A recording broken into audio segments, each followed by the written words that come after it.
दोस्तों सब्सक्राइब करें और इस बेल आइकन को दबाएं और पाएं वीडियो सबसे पहले।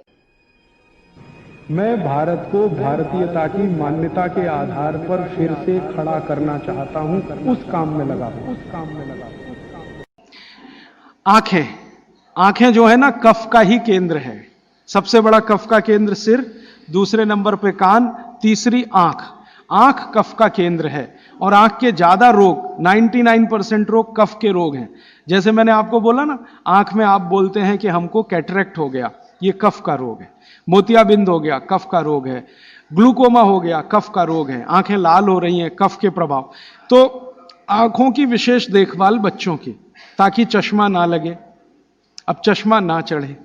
अब आंखों में क्या करें जी? कफ को कंट्रोल करने, तेल नहीं डाल सकते आंखों में, क्योंकि तेल और आंखों का मेल नहीं है। आंखों में हमेशा एक फ्लूइड रहता है, तेल में डालें माने तेल उस फ्लूइड में गया तो गड़बड़ करता है।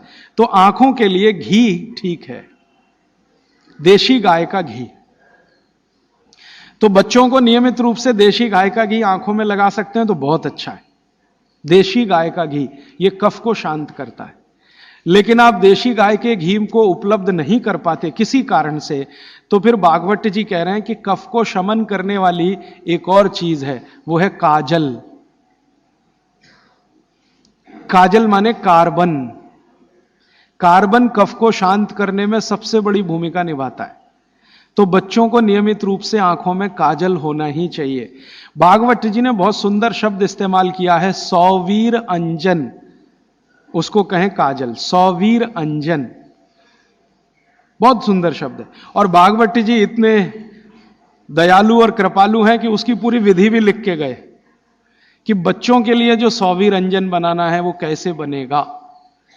उसमें इस्तेमाल होता है गाय का दूध और दारू हल्दी। दारू हल्दी देखा? जारू हल्दी, एक हल्दी और एक दारू हल्दी। तो दारू हल्दी, गाय का दूध, गाय का घी, ऐसी 5-7 वस्तुओं से बनता है। पूरी विधि किताब में है, मैं ज्यादा समय खराब नहीं करना चाहता। तो बच्चों को नियमित रूप से आंख में काजल, क्योंकि कफ को शांत करे, कान में तेल, सिर पर तेल की मालिश, ठीक है? ये 3 चीजें उनके लिए बहुत आवश्यक है। फिर आगे चलें तो खान पान उनका, कफ के प्रभाव में जो भी बच्चे हैं उनके खान पान में भागवत जी कहते हैं दूध सबसे आवश्यक। दूध, बिना दूध के बच्चों का जीवन नहीं। दूध तो उनके लिए सबसे आवश्यक।